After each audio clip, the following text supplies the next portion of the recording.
Excellent. Welcome, everyone. We're really excited to have you all here today to talk about closing the gap on housing affordability and what we can learn with the Ottawa Community Land Trust. This is part 2 of our community planning, creating a more resilient and sustainable future today, our regional discussion series for 2023. Without further ado, I'm going to begin by reading our land acknowledgement for our region.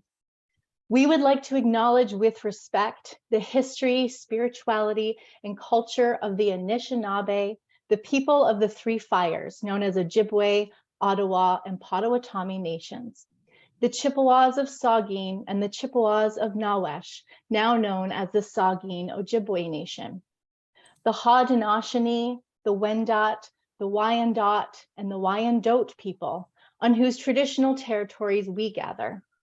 We recognize also the Métis and Inuit, whose ancestors shared this land and these waters.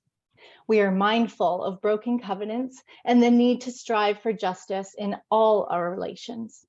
May we all, as treaty people, live with respect on this land and live in peace and friendship with all its peoples. So today we're gathered to hear about 2 social finance tools. As you know, the Institute of Southern Georgian Bay recently launched the SGB Affordable Housing Toolkit. And so today we have some guests to teach us about community bonds as well as land trusts and how they're being used in other communities to support affordable housing. Just one more reminder to please keep yourself on mute during the conversation, and we will have an opportunity for discussion later on. And without further ado, I am excited to introduce to you June Porter, who is an Institute board member of the SGB Affordable Housing Toolkit design team, and a counselor in the town of Blue Mountains. Thank you, Jess. As Jess mentioned, my name is June Porter, and I've actually been an Institute board member for several years here and been involved in several design teams, which produce the online and in-person events, all of which are interconnected and build on each other. As many of you online today may be new to the Institute, I'd just like to give you an overview through a few slides here. In letting you know, the Institute of Southern Georgian Bay is a volunteer-driven, not-for-profit and do tank. They look to harness the power of people and place in South Georgian Bay to grow social, environmental, and economic prosperity. They do this through connecting people across the region, and as you know, we have guests today from afar, conducting research, sharing knowledge, and nurturing collaboration, because it's so important as we move forward. And there you can see our website. Just a second here. The Institute's 4 priority areas include the green economy, arts and culture, and social finance, a little bit, which is what you will hear about today in more detail, building on the affordable housing toolkit, and also business and innovation, which is very important. In addressing these priorities, we have in 2022 expanded the number of lead partners to include beyond the Institute, the town of Blue Mountains, town of Collingwood, Municipality of Meaford, Municipality of Grey Highlands, Greenland Consulting Engineers, Living Water Resort, Paul Chapman of the RBC Wealth Management, and SHCG Consulting. Our supporting members in 2022 have been Community Futures South Georgian Bay and Clearview Township. And we are very grateful for the support that they have offered the Institute over the last year. And building on the achievements we have had this past year, we are looking to reach out to them for their continued support as a 2023 program partner. So I'd like to mention, like it has been mentioned, one of our latest achievements has been the Southern Georgian Bay Affordable Housing Toolkit. And this is the design team. This is the faces behind the toolkit that has really helped put it together. Some of who are online today and speaking. This is the Institute's most recent achievement, and it's by it really is key because one of the 4 priority areas and a real priority for our area as well is affordable housing. That's one of the greatest challenges we're facing, which will affect the long-term sustainability of our municipality. This builds on the last event when it was launched. We've had also several developers look at it, which is always very encouraging. And it's been mentioned in one of the town staff reports of recently in the town of Blue Mountain. So it is getting recognition, and the Institute is very proud of that. We would be really happy for you to join us. If you haven't already, subscribe to the newsletter. Join the conversation through events, participate in a learning group and design team. I can personally say they're great fun, great way to expand your network and meet and be involved with new people. And also your program support ensures that our programming remains free for everyone. So information regarding the Institute will be available in the chat. Now, as we move on, it is my great pleasure to introduce Jillian Fairley. Jillian is the General Manager of the Community Futures South Georgian Bay, which is a not-for-profit development corporation sponsored by the Federal Economic Development Agency for Southern Ontario. Their mandate is to develop and diversify the local economies as a one-stop business resource for new and expanding businesses. Jillian herself has also been a design member of the toolkit and one of the authors. So let's have a very warm welcome for Jillian. Over to you. Thank you, June, for that introduction. Good afternoon, everyone. It's great to be here for this really exciting event. Here at Community Futures, we're passionate about community economic development, including social financing and how that can make such a big difference in our area. This is the second in the Institute's 2-part series on affordable housing and social finance. And the Institute's goal is to nurture the use of social finance tools across the region. And we recognize that our communities are all struggling with the same housing crisis as the rest of Canada. In our region in particular, we lack affordable rentals that house some of the workers most critical to the sustainability of our communities, those in retail, tourism and hospitality, and healthcare. And a recent RBC study suggests that this problem will be 4 times worse by 2026. So we really do need to take action. In addition, like many other areas, we suffer from a lack of affordable housing for purchase as well. So it's really, broad spectrum. By now, you've heard about the Affordable Housing Toolkit, as June mentioned, and it was launched at the May 3rd event, which is available on the Institute's website. I really encourage you to read through it if you haven't. There's some amazing information in there. And tonight moves us towards the implementation stage of this work as we hear about what other communities are doing and begin to build our strategy from here. We're asking that you think about what we could be doing in our region if we're working across sectors in collaboration between municipalities, businesses, not-for-profit organizations, and philanthropic sectors to increase affordable housing. So I'm super excited to be part of this event this afternoon and learning from organizations that are already working in this space and making an impact in their community. And we have a great opportunity to see in action some of the social financing tools that we've been exploring and learning so much about. So it's my pleasure today to introduce 2 amazing presenters that are joining us. First, we have Mike Bolthouse, Executive Director of the Ottawa Community Land Trust. Mike has worked at the intersections of policy research and community mobilization for over 20 years, joining the Ottawa Community Land Trust as Executive Director in late 2022. He has worked in policy development with the Federal Public Service on issues including homelessness, social finance, social innovation, and infrastructure. And Mike has also held leadership positions in the not-for-profit environment, including with Ottawa's Alliance to End Homelessness, with the Canadian Observatory on Homelessness. And he currently serves on the boards of his local community health and provincial association, having earlier served with local and national boards for furthering social enterprises, social planning, and public justice. So thank you, Mike, for being here and welcome. And our second presenter is Satyameet Singh, Campaign Manager for Tapestry Community Capital. So Satyameet supports a diverse array of organizations to market and sell community securities. He works closely with clients to develop the right investment terms and assist them with their communications and human resources plans to meet campaign objectives. Satchimit holds an MBA from the Schulich School of Business and has over 10 years of experience working with municipal social enterprises to test and scale business models. So thank you, Satchimit, for joining us here today as well. I'm super excited about both your presentations and really looking forward to learning and hearing about your stories. So I'm going to hand it over to Mike as our first presenter to kick us off. And thanks again, Mike. Thanks, Julian.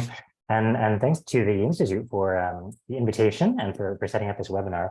Having learned a little bit about the Institute since this invitation, and in particular looking at the toolkit and that earlier webinar in May, I'm amazed and impressed at the incredible work that is happening here. So really a pleasure to be part of it in a small way today. I want to just take a few minutes to really, I guess, tell the story of where the Land Trust in Ottawa came from. The Land Trust, we're sort of looking at it as a container through which we can do some exciting work, and we're in early days of that. But we're in a community here in Ottawa that we're really fortunate. There's a rich ecosystem of community and cooperative housing providers. We have a lot of great organizations, and really what we want to do is figure out how best to support them. And so I want to paint a little bit of that context before I start talking about some of the solutions that we're looking at. And that will also be a great intro for Satu, because the community bond is one specific piece that we're looking at. So maybe if we just move to the next slide, I know that there was a land acknowledgement offered already.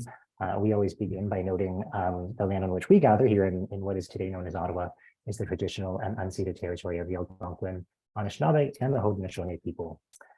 And so if we move on to the next one, it was actually before COVID in January of 2020 that our city council here in Ottawa declared a housing and homelessness emergency. And again, this was pre-COVID. This was when our shelters were exploding. Our wait list for affordable housing, I think, was over 10,000. And we knew that things were getting more dire. And of course, we had overlaying crises with that. If we move to the next slide, one of the reasons that we really see that was leading to this crisis is a loss of affordable housing. So we know that government programs are supporting the development of new affordable housing. But here in Ottawa, between 2011 and 2016, and the trend has continued since then, 7 affordable units are lost for every 1 affordable unit that's built with government dollars. And what we mean by that is these are units that, when a tenant leaves, the landlord can increase the rent to whatever the market will bear, and so they're no longer affordable, or properties are sold and new owners don't wish to offer the affordable housing. Perhaps the individuals are then evicted. And so what we're trying to do is what we recognize is the need to stop that bleed. If we move to the next slide, you start to get a bit of an understanding of some of the rent pressures here in Ottawa, and I'm sure in communities where you are as well. And it's really important to kind of pay attention to the nuance of when we talk about average rents and what can folks afford. Because here in Ottawa, last October, CMHC said that the average rent for a 2-bedroom was $1,625. But we have to keep in mind that those are units that are currently being rented. If one was to have gone to the listings last October, looked for a 2-bedroom, the average that they would have seen was over $2,100, and that was last October. And in fact, that same data source this past May showed, or in this current month, is showing that the average rent for a 2-bedroom unit that's available is closer to $2,400. So that's an increase of almost 18% over the course of 1 year. So we know that rents are rising faster than inflation, and they're leaving tons of people without options. So on the next slide, we know that housing development is critical, but we can't solve the problem through development alone. And so we're looking at acquisitions as a cost-effective means to preserve and expand affordable housing in the immediate term. It's quick and effective, and often at a lesser cost. Now, on the next slide, we see that one of the challenges is that acquisitions are hard, and they're actually quite uncommon. Few organizations are focused on this or have the capacity for acquisitions of occupied multi-residential properties in the growth strategies. Perhaps the board is hesitant to take on that kind of debt. Perhaps it's very challenging to mobilize the equity commitments quick enough or to self-finance. Is the organization prepared to kind of take that on? And so one of the early questions, I guess, for the Ottawa Community Land Trust was, how can we as an organization help the community prevent housing loss, evictions, and displacement? And how can we help to preserve the character of neighborhoods that we love and a place for everyone within those neighborhoods? And so that's really a gap that the Land Trust here was started to fill. On the next slide, you'll see, and actually you can scroll through, sorry, I forgot, there's a couple of bullets that come in, there we go. So the Ottawa Community of Interest is actually quite a new organization. We were only incorporated in 2021 federally. We're not a charitable body, but we are a nonprofit. And really a land trust is somewhere between a traditional nonprofit and a cooperative. So we are a membership-based organization. Right now, it's primarily our board and volunteers that are members, and we hope to launch a wider membership campaign in 2023. And often what one will see in land trust is a governance model that includes tenants of properties that might be held within a land trust, organizations that are supportive, and then community members at large who wish to support the work of the land trust. So on our next slide, yeah, just a little bit more on what a community land trust is. The Parkdale Neighborhood Land Trust in Toronto is really one of the leaders in Ontario and Canada. So, you know, we're based upon a membership-based model that is our community. We are about the land, and the idea is holding land in trust. And so, you know, once we acquire properties and land, in our constitution, we are not permitted to sell that. On our next slide, I think it's where we see two of the priorities for our land trust. And so land trusts really take on different shapes, and happy to chat about more in the conversation. For us, I think, you know, we've identified two early priorities, and that is to acquire existing market rental properties, to turn into nonprofit affordable housing. I'll talk about how we do that. And secondly, to secure vacant land to develop different types of affordable housing in the future. And so on the next slide, we begin to unpack the first of these priorities on the acquisition side. So one of the things that we've done is really looked at our own city's 10-year plan to address housing and homelessness, which was last updated in 2020. And that plan actually stipulates, and so the city of Ottawa was a large lead in developing this plan with the community. And the plan notes that the most cost-efficient and timely way to provide affordable housing is to maintain the affordable housing stock that already exists. And this includes affordable market rental housing. And so it suggested to establish an acquisition fund and to consider programs that might support organizations in acquiring that housing. So we knew that this is a direction that the city wants to go. On the next slide, one of the challenges that we've seen is that the municipality hasn't quite had the funding to develop that program, and the cost of development are so high that any excess funding on the housing envelope has gone to escalating construction and interest costs and so on. And so we understand that those are priorities, but we're inspired by seeing acquisitions happening elsewhere. And so these are just three clippings, and I'm again happy to speak to these examples in more detail, but in Kensington Market, where the community really came together to buy a 12-unit building, Union Co-op in Waterloo that bought a 58-unit building, and some larger scale activity happening in Quebec, where, you know, that one project of 400 units in Drummondville being bought to preserve as affordable housing. So we know it's possible, and we want to build on those successes.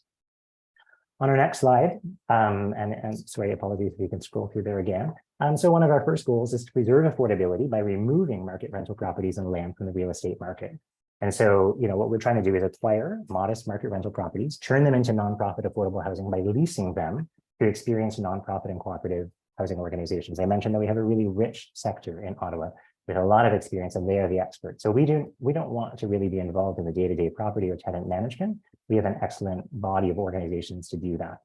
We will then preserve and enhance affordability in perpetuity. Any lease, for instance, to those providers would be 99 years. And, you know, we also wish to acquire land to develop affordable housing in the future in partnership with these organizations. So on the next slide, the question becomes, you know, how are we going to do this?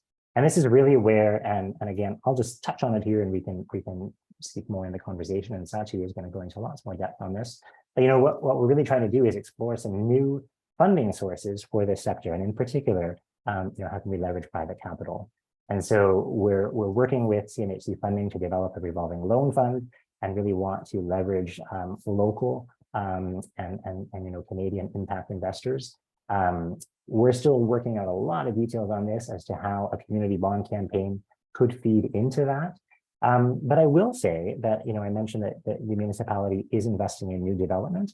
We know that it is still more cost effective to invest in acquisitions. And so we're also trying to encourage, similar to a program that is now in place in the City of Toronto, a municipal grants or loans program. And then over time, we want to leverage this growing portfolio in order to both recycle capital and leverage that for additional purchases of acquisitions. So on our next slide, the other question is, of course, and on the next slide, the question is not just, and you can scroll once more because I think we'll see the arrow there. It's not just how to raise the equity to make those purchases, but what I really wanted to kind of emphasize too is, we're 2 years in, and sometimes I feel like, okay, we're trying to close right now on our first purchase, which is a 6-unit apartment building, and we've got lots of plans in the work, but my goodness, we've been at this for 2 years. But what we're also trying to do is set up an organization that is community engaged, that is present at the City of Ottawa, et cetera, et cetera. And so there's been a lot of organizational development activity, and that's been through grants from the CMHC and the Canada Housing and Transformation Centre. And there are wonderful resources available for that. We're also working with Van City Community Investment Bank, both on our current purchase. You'll hear more from Satu about what Tapestry can offer, and we're hoping to incorporate a community bond campaign. And then we're also really trying to leverage some technical assistance. And so, a great initiative, I don't even know that it's an organization, but that I would draw people's attention to at Catalyst, a community finance initiative, which is supported by foundations across the country to really give community finance place-based intermediaries the skills and knowledge to set up the kinds of instruments that we dream of, which is that revolving loan fund. And so that, that's not a grant, but receiving incredible technical support from that. So I think to the next slide, I was going to speak really briefly to, I think, and land trusts are really getting a lot of attention. TVO did a great piece about, really community land trusts in Ontario are some of the only organizations that are really focused on acquisition of existing market rental, and how significant that is, because once it's gone, it's gone. And on our next slide, I thought I would just, really briefly highlight that we are interested in securing vacant land. I think our first priority right now is the acquisition of properties. We know that that's a niche that no one else is really exclusively focused on in Ottawa, and so we want to help fill that. But I will say that same 10-year plan from 2020 acknowledges that, one of the things that can be done to help scale up our nonprofit and cooperative housing in Ottawa is through public land being made available at no or low cost. And I know that came up in your earlier webinar in May as well. And so the 2020 plan acknowledges that it would be really great if the city did make more of that land, unlock it, I think is the language that we're using now for affordable development. And on the next slide, here in Ottawa, there's been a really exciting report that came out about a month ago that was funded by Maytree, my apologies, funded by Maytree and led by the Alliance to End Homelessness, and we collaborated with them. And that was a report to our own city council to say, yes, federal and provincial government need to do much more, but there are steps that the city can take to also really help move us miles ahead. And unlocking, vacant land for development was a big part of that. So on the next slide, I think is our last. We're interested in sort of leveraging some of that land and looking at a number of other ways of accessing land for the future development of housing. And again, in partnership with organizations that would actually manage that on a day-to-day basis. But we're open to different ways of doing that to build that portfolio, which is really what I mentioned earlier. I think that we can go to the next, but I think that is the end of my remarks. Just wanted to again tell a bit of the story, and then we can get into more particular elements when we have a discussion. So thanks very much.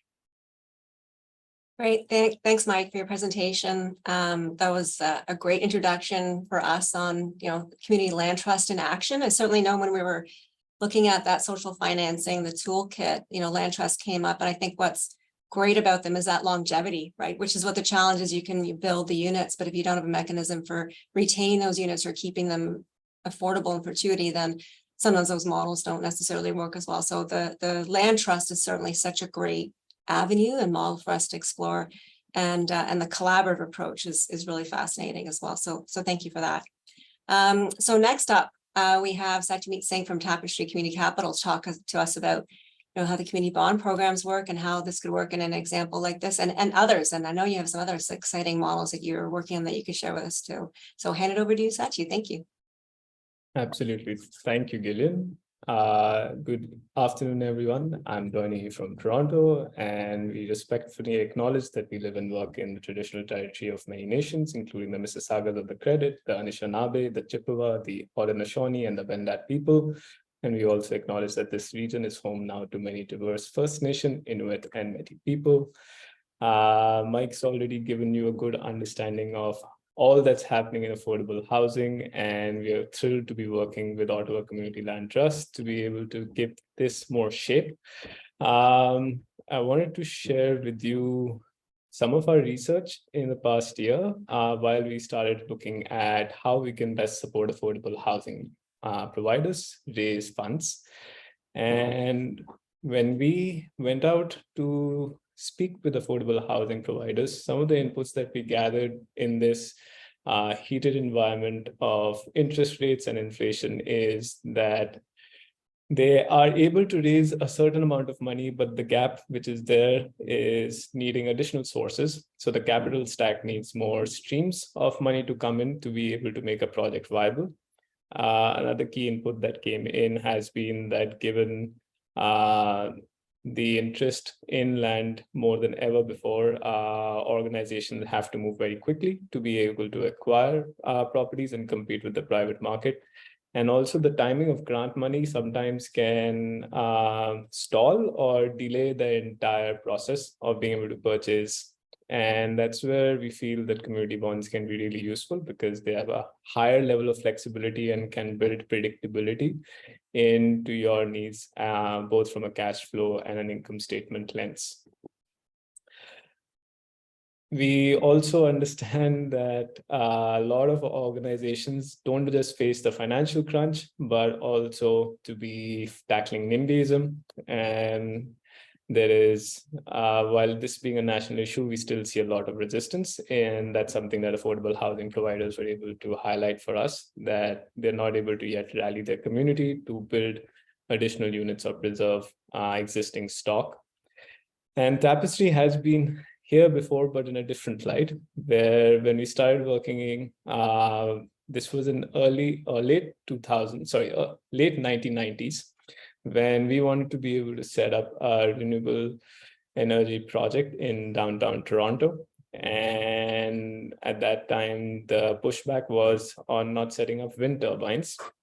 And what we saw is a group of almost shameless idealists, and who you see in front of you are the pioneers for us, where 600 people came together to be able to put their minds to setting up the first urban wind turbine in North America.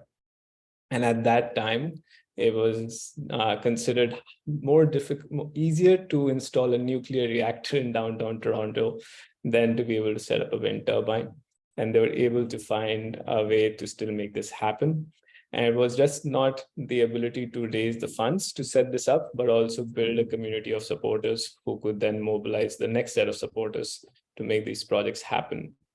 And that's the first bit that we see as a really good place for intersection on social finance and affordable housing, which is that it just doesn't bring in the money, but it also brings in the right kind of money, the kind of investors who are emotionally invested as well in seeing your project succeed. So what are community bonds? They're like any other bonds that you see in the market, where a community member can buy a bond issued by an organization. So these are not issued by Tapestry. These are issued either by a nonprofit or a charity or a co-op. And when they raise money through these bonds, investors who are supporters of these organizations come in to put their principal into a project. And that helps be able to finance this project. And then during the period of the bonds, they earn a set interest. And at the time of maturity, they're able to either redeem the principal or reinvest if another bond offering is available. So it can be set to meet the cash flow needs of the organization. And many times, a lot of organizations end up reinvesting, running a reinvestment campaign to be able to keep that money within their balance sheet. Some of the reasons organizations are looking at community bonds are that they are highly flexible. And that is where I feel a lot of merit lies, because it's the organization that sets the term. What's the minimum amount of investment that you would like? What's the interest rate that you can offer? What's the interest schedule that you can offer? You don't just have to, we see issuers not just offer one kind of bond terms. Typical bond campaign averages 3 bond series. So series A starts, say, at $500 as minimum, series B starts at $2,500, series C at $10,000. So you can organizations set different minimums to be able to bring in their community and cast a wide net. And that way, both individuals and institutions are able to invest. They create a powerful sense of pride because people are able to back a physical asset that they can see and touch and feel, and that creates a sense of pride. And they are faster because you're able to set a timeline which mirrors your project capital needs. And so far, we have seen a very high uptake for these bonds. Most campaigns are oversubscribed, and there's the ability to scale up by launching new campaigns to be able to meet new funding needs as they arise.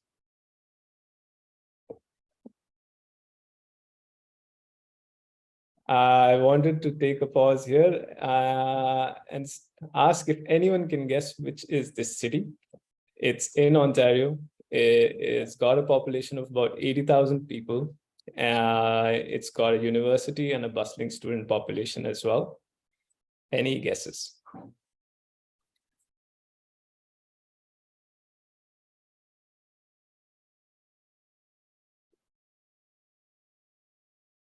Maybe this slide helps. This is the same city downtown when it had a thriving manufacturing sector. We have a Peterborough, Guelph, Kingston. June, you're absolutely right. It is Peterborough. And they're also facing the same challenges in respect to affordable housing. And this is just pre-COVID, where there was the housing crisis that amplified, and it's continued to be challenging. But what they were able to do was save this building. And this is from 2012. This is in downtown Peterborough. And this building was to be demolished and given for private development to a condo and make condos out of this site. The Peterborough Poverty Reduction Network came together, which was a group of 40 charities, and said, let's see what we can do to save this site. And many times what has happened with our experience of working with issuers has been they have a project in mind, they don't know where the funds are going to come in from. And this is how they were able to save this building, where the nonprofits rallied their community to be able to bring in a lot of money, where $2 million was raised in 2012 from 67 investors to be able to acquire and develop this property, and to be able to serve this investors' principal and pay the interest. They developed this hub and had affordable housing, supportive housing, and a social services space to be able to diversify their revenue stream as well. What ended up happening because of this upsurge by the community to save this building is that community bonds were just a part of the funds that came in, and seeing this support, the county and the city came in to be able to offer additional funds. And this is something we have seen many times now, where foundations and government funding comes in many times later when you've already raised a significant amount of money from the community itself. And another key piece that we love to highlight is that community bonds are not the silver bullet which will solve all your finance needs. When it comes to projects, there is multiple sources of money that you need to be able to unlock, and bonds typically cover 10 to 40% of your finance needs.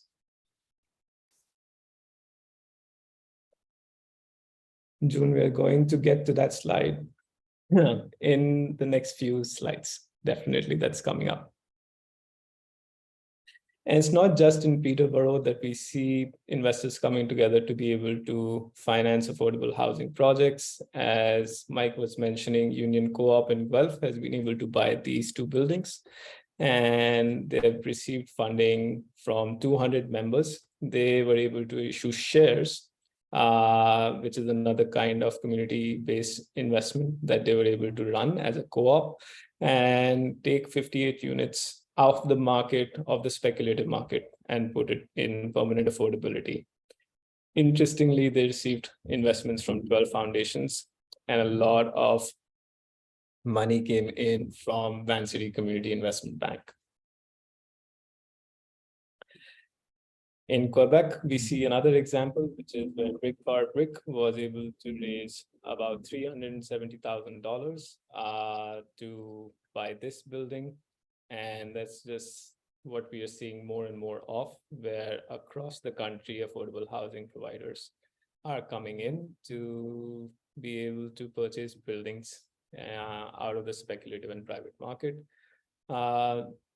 Joyce, you asked, what is stacking? Effectively, stacking is how your different sources of funding come together to be able to meet the overall capital needs of a project. So donations, investments, mortgages, all of them coming together to be able to meet the capital needs of a project.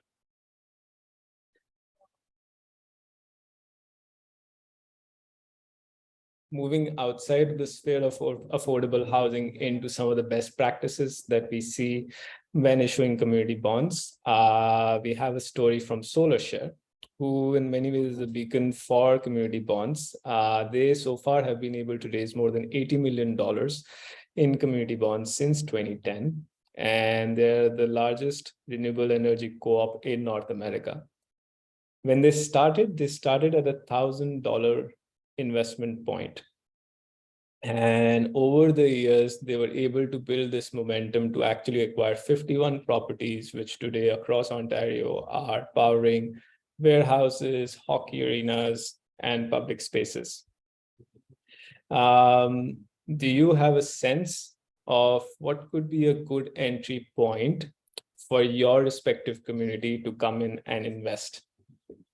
Would it be $500, $1,000, higher amount? Any initial thoughts on this?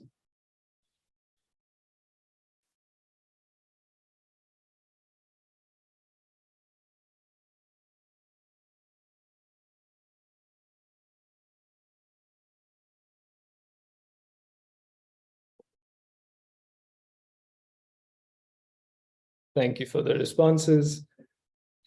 And we'll cover the phases that we take our issuers through to be able to identify this investment term. There is a method to the madness, and the idea is that you propose bond terms, you go to your community, gather their feedback on how attractive these bond terms are, to then be able to revise them if needed. But issuers get a gut check before they actually go live with their campaign, and that way they have a greater level of confidence. And there's a stakeholder mapping exercise that Tapestry also does with issuers to be able to identify their community of supporters. An interesting thing that SolarShare also has identified is that along with building a lower entry point and casting a wider net, their investor stewardship has been pretty strong, where frequent and professional communication has allowed them to actually retain a lot of these investors. So in their reinvestment campaigns, they see as high as 70% renewal rates. So people are not just investing in them for 5 years, but up to 15 years. So done right, bonds have the capacity to bring in stakeholders who stay in for the long haul, because there is something in it for them as well in terms of the interest and the impact that they're creating. So to your earlier question, June, this is a snapshot of our database of about 4,000 plus investors who have invested over the last 10 years. What we see is that on an average, individuals are investing upwards of 13,000. Institutions that are mostly foundations are coming in at an average of 115,000. And to make, as in the spirit of community bonds being as inclusive as possible, the lowest investments that we have seen have been 500, the highest being 964,000. And the pool of money is now growing across all age groups as well. So we are seeing investors come in as young as 20, 22, and people across all age groups are looking at making good of their money. So impact investments are continuing to rise.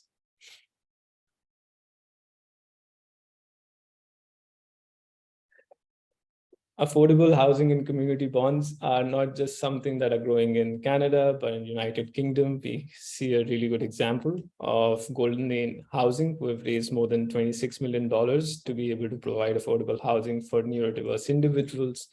And what they have been able to accomplish is also for their bonds to be now traded at the London Stock Exchange. And that is one of our inspirations, to be able to grow this market and bring in investors to understand the merits of adding this to their portfolio and grow the whole space of social finance. And recently, we were awarded as one of the 14 winners of the CMHC Housing Supply Challenge.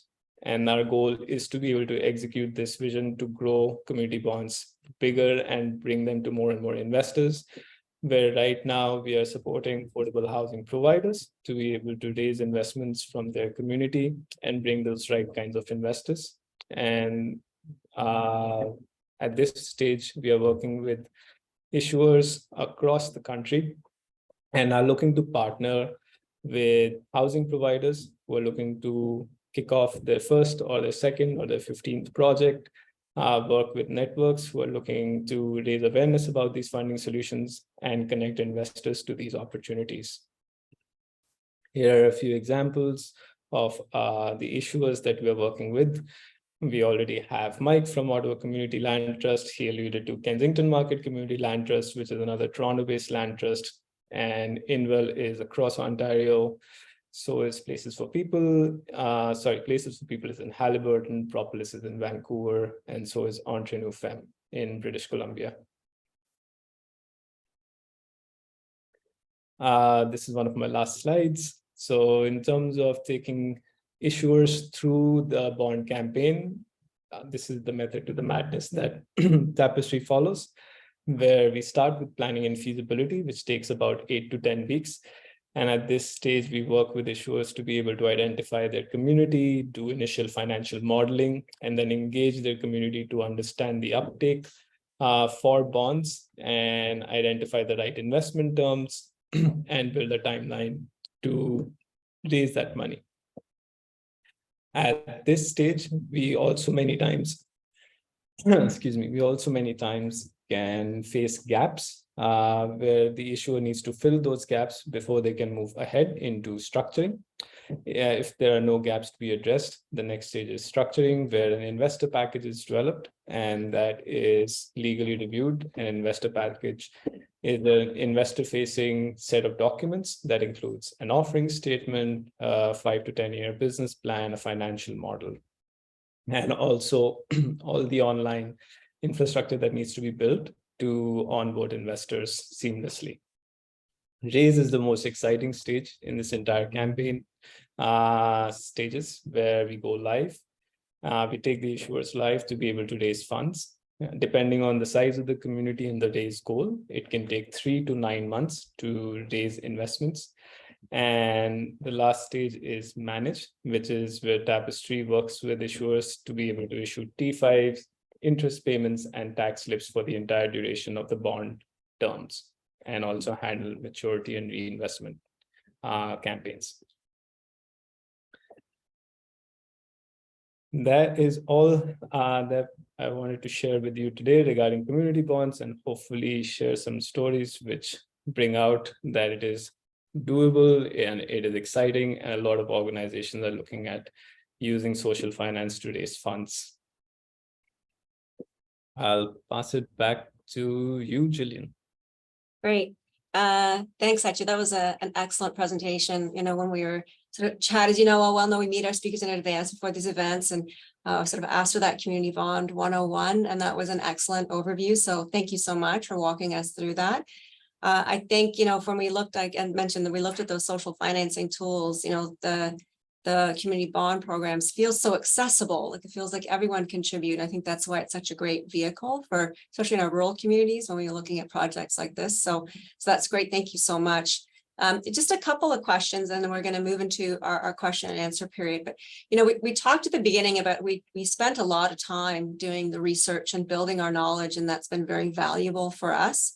And many of us are looking forward to now getting to the action stage, right? That's kind of where we're at. So any advice from either Mike or Satya on, like, where do we go from here? Like, what are the first things that we should do to get started and kind of take what we've learned and put it into action? Any recommendations for us? This might not be super helpful. I think that, for the past 6 months or so I joined the Land Trust in December, and, through much of 2022, the board and the first staff had been looking at properties that were available on the market. And so, we already knew a little bit. We had a good relationship with the Ottawa Community Foundation. We knew that they would maybe help us kind of with the security for a first purchase. We were, beginning to talk to Tapestry, but none of those mechanisms were in place. And we were talking to a number of foundations about investing. But what we kept sort of hearing, and including with our conversations with the city, what we kept on hearing actually was, like, when you have something concrete, throw it on the table and let's see what we can do. And I think that, in a way, that feels a little bit risky. But what happened in February was, we saw a 6-unit rental multiplex that, we had done our sort of initial internal draft pro forma, and we thought this is a stretch, and we will need some non-repayable capital. We will definitely need some grant dollars to help with this, but why don't we, see if the seller is interested in a long closing window. And he was, and so we had 3 months, and we're in that window right now. And I guess I won't go into all the details, but we threw something on the table, and we've seen people rally around it. And so, we've seen a really generous, unexpected gift. We've seen, we're learning a lot about working with the city, and the challenges there is certainly, encouraging the city to practice some of these creative financing tools, like offering loans and so on. A lot of that, we've hit a lot of walls, but we've also developed better understandings of how to break down those walls for the second acquisition. And so, and the Ottawa Community Foundation has been amazing, and we've been sorting out things through a donor advised fund and investment fund, et cetera. So I guess I'm increasingly of the mind of, go for it, find something that is sort of feasible, maybe still kind of a stretch goal. In this case, we have this 90-day window, and on day 1, we certainly didn't have our financing in place. We're on about day 60 now, and it looks pretty positive. And so maybe it's to, be optimistic and throw something on the table, because when that possibility became apparent, this community has really rallied. That's very inspiring. I love that. Go for it. I think so many of us are there and want to move forward. So thank you for that. Any comments from you, Satya, on what you think? I would echo Mike. If you have your initial project in place, or the kind of building that you want to go for, whether it's a 5-unit building, or you're deciding it by a factor of you want to go for the first building to be $300,000 or $1 million, or if you have that goal established, that's a really good place to be. In our experience, generally, we find the amount of resources that are needed to justify the spends that come in working with Tapestry to have a goal above $500,000 as a benchmark. So that could be another goal that, or a filter that you could look at when looking at raising funds through community bonds. Great. And, I think, and I was watching the chat, and Marilyn raised this point about stacking and, you leveraging different tools together, and you certainly touched on in your presentation, but, and then we kind of know, like, based on the research, that's where the approach we're going to have to apply is bringing all these tools together. What makes the model of the land trust and the community bond work so well together? Because it seems like it's a great model to marry these two together. Do any of you want to comment on that pairing of those two models and how that can be successful? I mean, well, Satya, why don't you go ahead? You've unmuted. Nah, you started first, Mike, please. Okay. I think, I'll start by saying I think that this could be used. I mean, Satya mentioned Indwell and a number of other organizations that are not land trusts, and I think for which a community bond is a really excellent instrument for raising patient capital, for raising wealth within the community, because of course community members are receiving that return. But I think that for us, we're really trying to develop some, I wouldn't say exclusivity, but a really concerted focus on trying to make acquisitions and trying to preserve some of this affordable stock that's in the rental market, remove it from the speculative market. And the timelines in this current one that we're trying to close on, the sellers gave us 90 days. That's pretty uncommon. Maybe in this market it's a little bit more common, but that might not always be the case. And so the need for quick capital is really high. I think especially within the acquisition kind of world. And so for us, with that focus, a community bond is a lovely source of source of capital, source of patient capital, and I think at the same time an expression of community engagement. And so community land trusts are there's lots of discussion about ones that are sort of led by the sector partners or ones that are led by community and grassroots organizing. I think we're trying to lean into the community side more, and the community bond campaign becomes a really concrete response to people who are asking, what can I do to help? I agree with your vision and mission, but what can I do? And I think the bond campaign is a way to offer an answer to that, while at the same time move us as an organization, much further ahead towards our aspirations. So maybe that was a little bit high level, but yeah, I would echo what you said. Philosophically, they line up very well as well. There is both carry the word community itself, so it brings in generally the same kind of people who are wanting to come together and then make a change that they would like to see in their community. And the other piece that really is exciting is that the interest is going back to average everyday investors. So the wealth is retained within the community. It doesn't go to big banks, or it doesn't go outside the community. And that's another bit that we've seen people really like. In our right now, for example, Kensington Market Community Land Trust has won a bid to be able to get 2 units out of a potential land parcel in Kensington Market in Toronto. And they've won a bid for $4 million. They're getting a lot of public interest and a lot of great press release and press coverage. And we were speaking with their executive director, who said that we have not even made a single ask in the community, and we've already got our GoFundMe page filled up with asks on how they can work with them, how can they support them. So it feels like a really good hub for like-minded people to come and then be able to take action with their hard-earned dollars.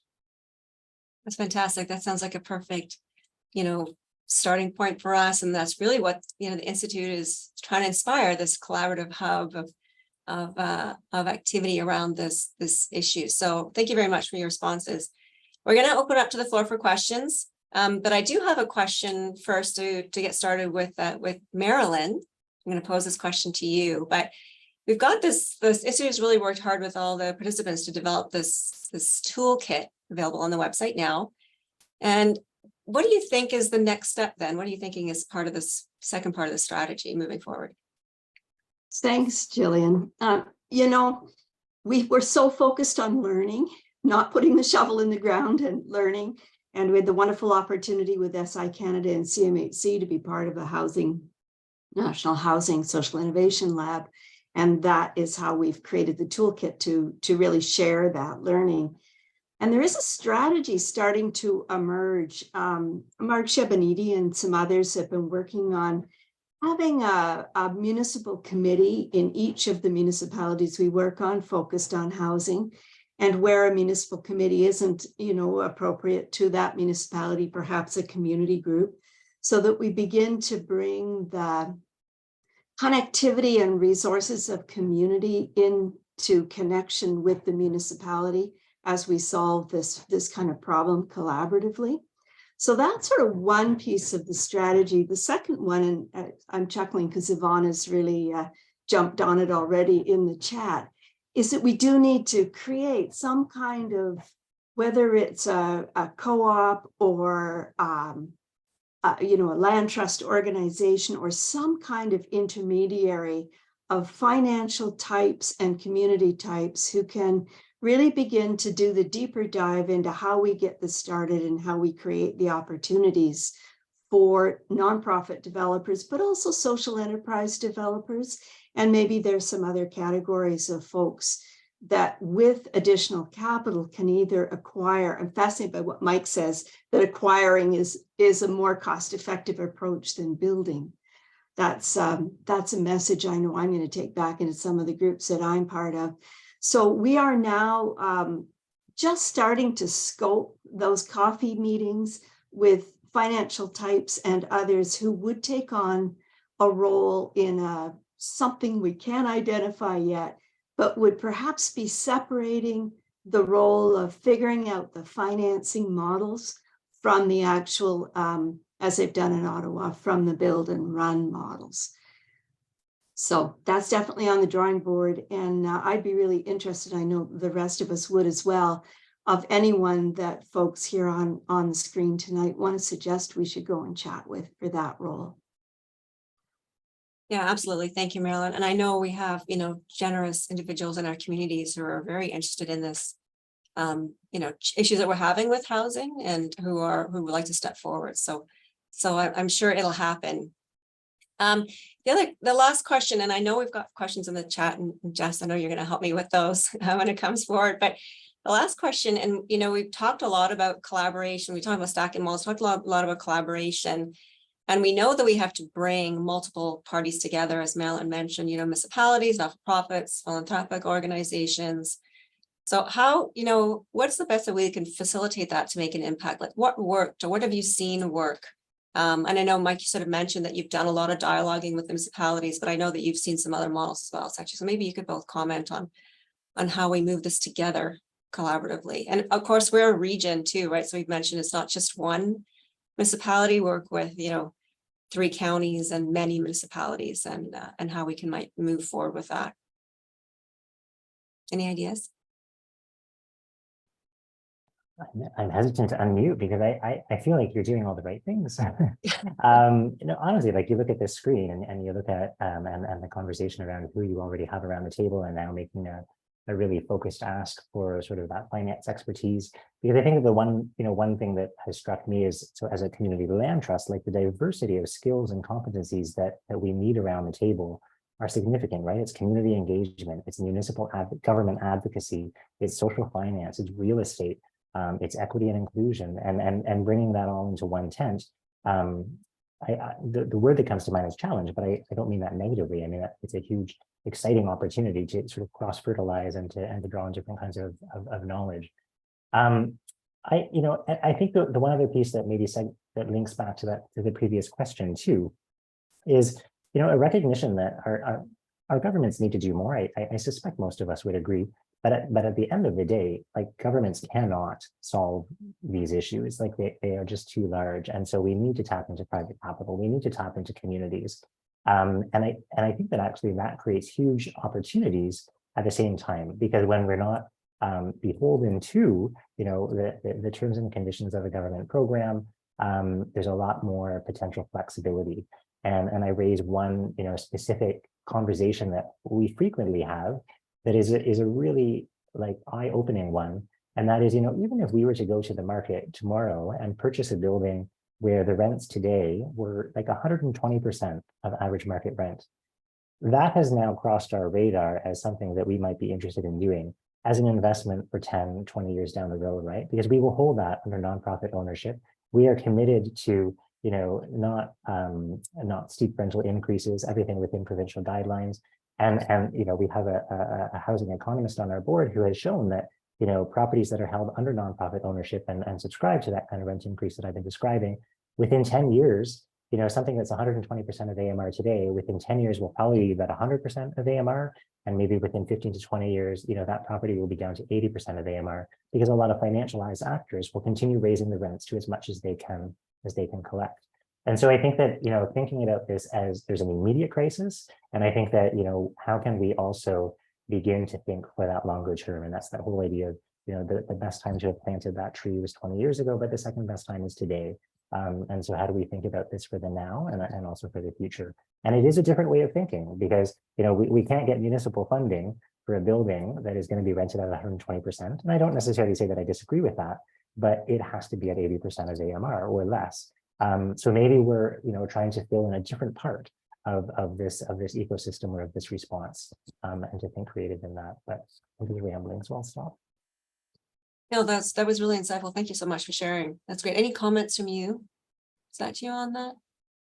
I would say the organizations that we see moving really fast and acting on their instincts and doing the diligence have a core group, and that core group can be either the board or it can be a volunteer group.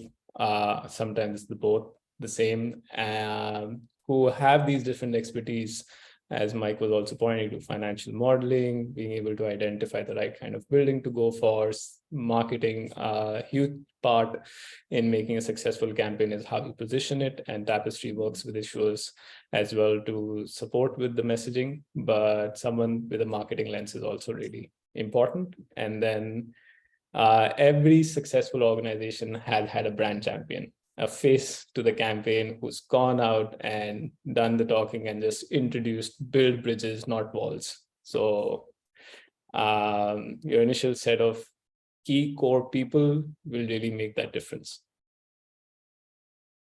Great. Thank you for that. I think that gives us lots to think about in terms of, next steps and what we need to have in place.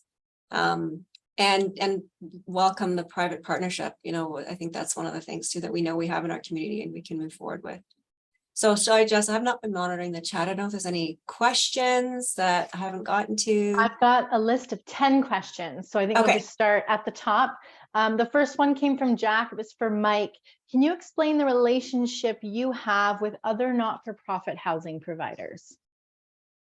Yeah, absolutely. I mean, I think it's fair to say that we were founded by a number of nonprofit and cooperative housing providers here in Ottawa about 4 or 5 years ago, with a couple of interests. One is that, they were seeing the challenges that they had in making acquisitions and wanted to be able to do that.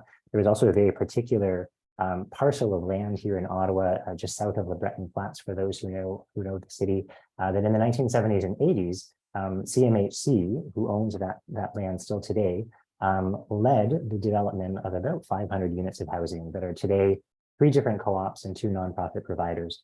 All of these 5 organizations currently lease that land from CMHC, and within about 30 years, they will need to renew those leases, and that part of the city is projected to see massive increases in land value. And so one of the interests that we had, and that was these sector partners, was would the federal government, given its interest in the National Housing Strategy and vision, would they consider transferring title of that land to a body like the Land Trust, where we could then preserve that affordability for the long term? So again, that was the sector that came together looking for a new vehicle that could maybe accomplish that. That conversation has been very challenging, and I'm not sure that it's going to end the way we had hoped it would. But I would say that again, it was the sector leading that. And then, for today, I think we're rich in dialogue with them. So obviously, once we have properties, our idea is to lease them to existing nonprofits and co-ops who want to grow their own portfolios and offer more housing. And we know that there's lots of willing partners on that. And then secondly, I would just say that, I think that there's the conversation around, could we have about 40 or 50 small nonprofits who offer housing in Ottawa? Could there be some other functions that the Land Trust envisions taking on around asset management or, some shared services? And so again, I think that there are ways that we can help maybe integrate, and I don't want to say that it's not an integrated system, but what can we do to help integrate the system that exists right now? So just a few thoughts, but definitely, I would say a pretty close relationship. Obviously varies from one organization to another, but it's important for us. Excellent, thank you. The next was, have local municipal governments ever provided guarantees for community bonds?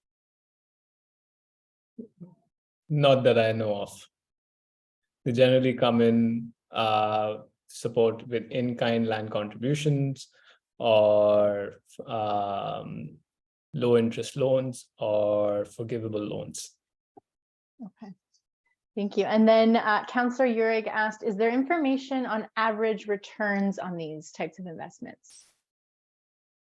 Absolutely. So we did a market scan in 2022, and at that point, the range across the last 20 years was 2.5% to 7%, depending on how secure this project is, what's the kind of community that people have. And before this inflationary period, we were seeing bonds to be higher than what the GICs were offering. So they were an even more attractive option. At this point, most bonds are coming slightly lower or at the 3-year GIC mark. And that's been what we are noticing. So anywhere between 3.5% to 5.5%, that's the range we are seeing currently. That's great. And I think that kind of answers maybe your question a little bit, Marg, which was, have higher interest rates and higher expectations on returns had an impact on community bonds?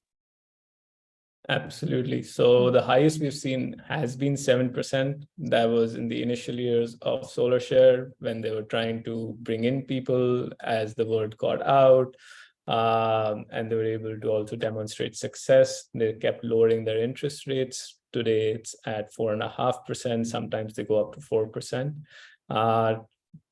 And there is no one answer to this. A lot of it also comes in from financial modeling and the stakeholder consultations that you do with your community to see, would they be willing to come in at 3.5%, or they say, no, it's too low, then you need to bump it up. So it's a back and forth with your community to identify the right terms.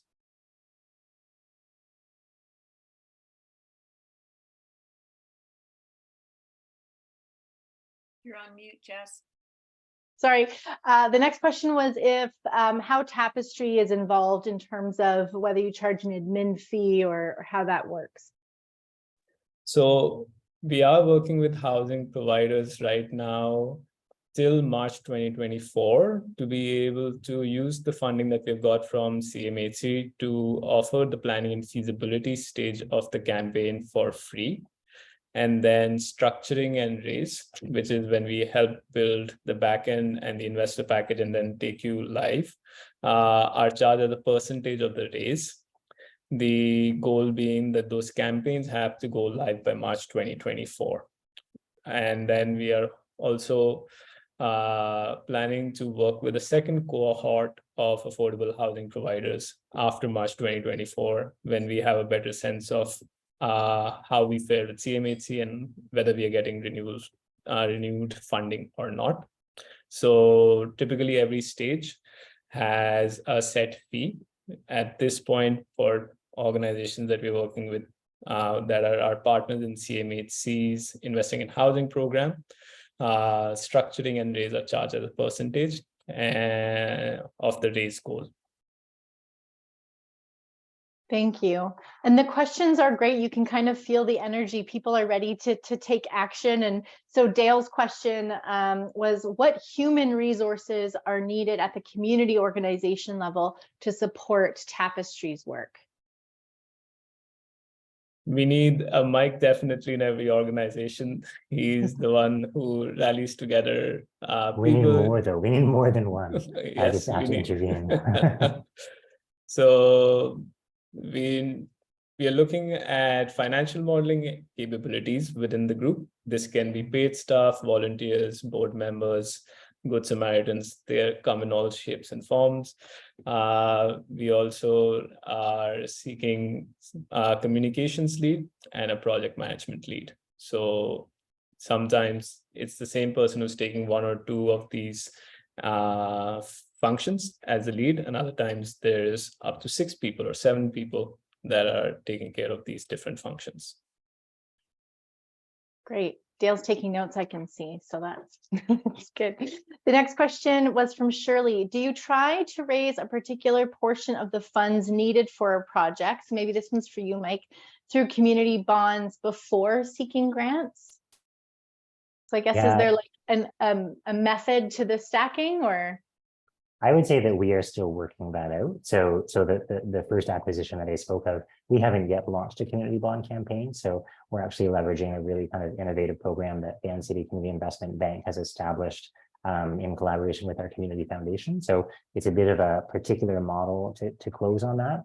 But I think that our vision is to establish a bit of a pool, if you will, through our community bond campaign.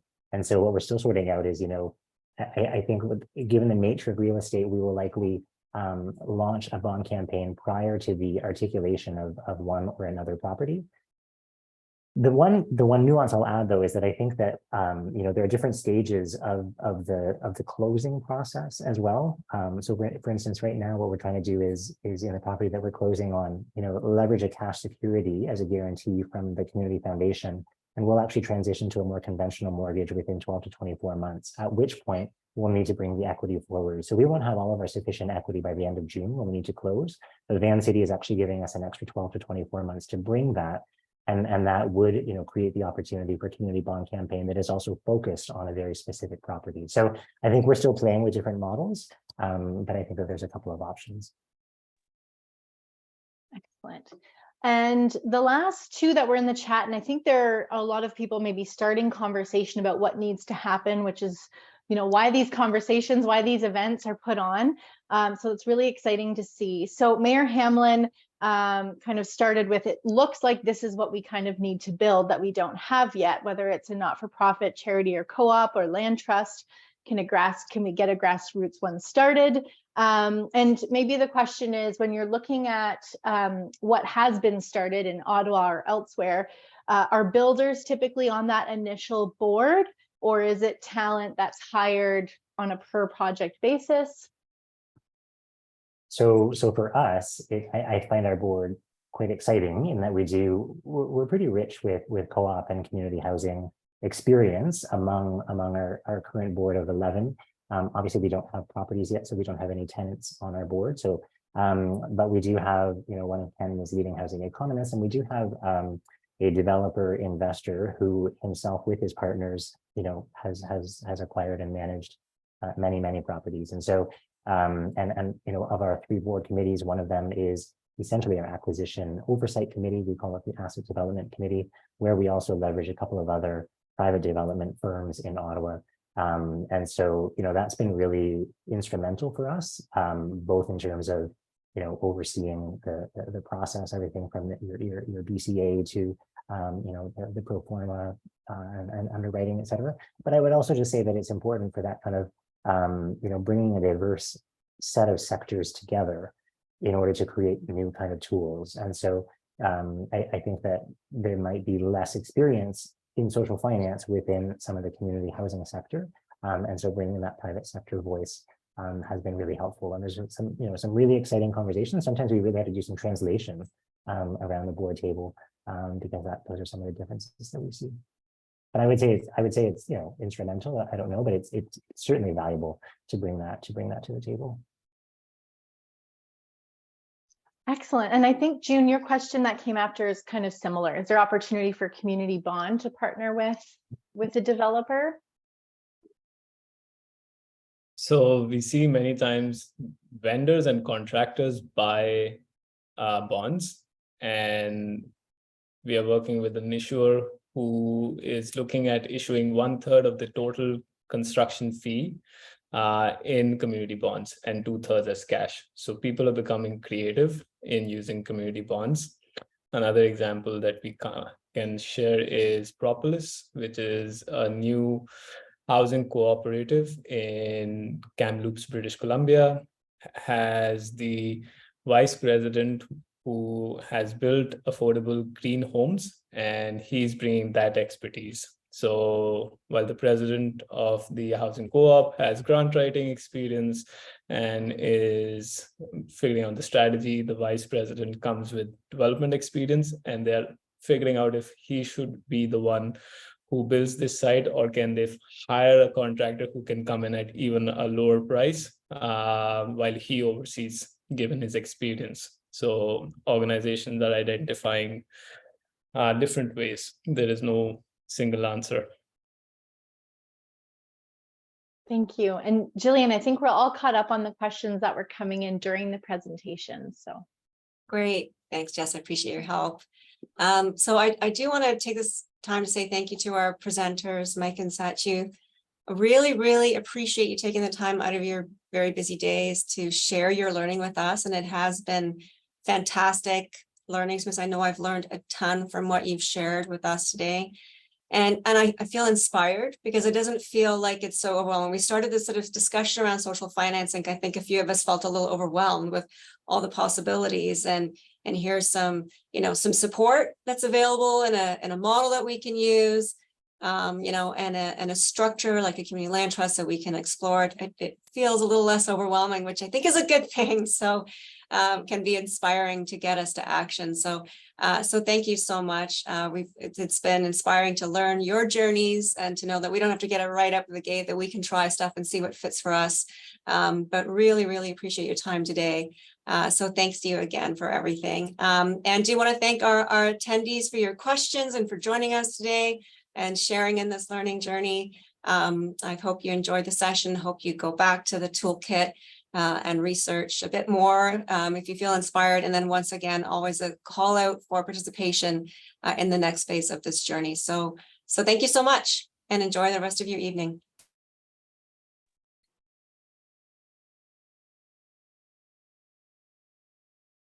So it's my great pleasure to jump in and add my thanks to Mike and Satu, and as well as to Jillian, who really has done a beautiful job of moderating this discussion. Everyone has been so generous with their experience and expertise and your insights. I think that we have developed the courage just in this hour and a half to move forward and to implement some of these ideas. I've counted the number of people in the chat who have put up their hands to join the regional social finance table coffee chats. So there's about a dozen so far. If I missed your name, please put your name in the chat and we'll make sure that we get you to those coffee chats. I want to thank June and Marilyn and Jess as well for all of your work on this particular event and for co-hosting and coordination. And I want to thank everybody on the call, because there have been 35 of you who are committed to learning, but also deeply committed to finding solutions for affordable housing and to enter this new space of social finance. So thank you for your time. As always, this is being recorded and Jess will be able to share it in an upcoming newsletter with everyone. I think that many of you who are on this call have been at other events, and I think we're building the momentum to do some very special things here in Southern Georgian Bay. So I'm going to ask everyone to please consider going to the Join Us section of the Institute of Southern Georgia Bay's website that Jess is just going to put in the yes, it's already in the chat, and to support this kind of programming. So we want to continue our work on these new tools that can help close the gap on affordable housing. We want to make sure that we're looking at businesses. We've talked a lot about the kinds of enterprises we will need in this region to make this happen. So we want to be bringing events around business and innovation. We definitely want to be talking more about sustainability and the green economy, as well as the Regional Arts Network and the fantastic talent we have across this area. So all of you, thank you. We're going to sign off and wish you a very good evening. Thanks again.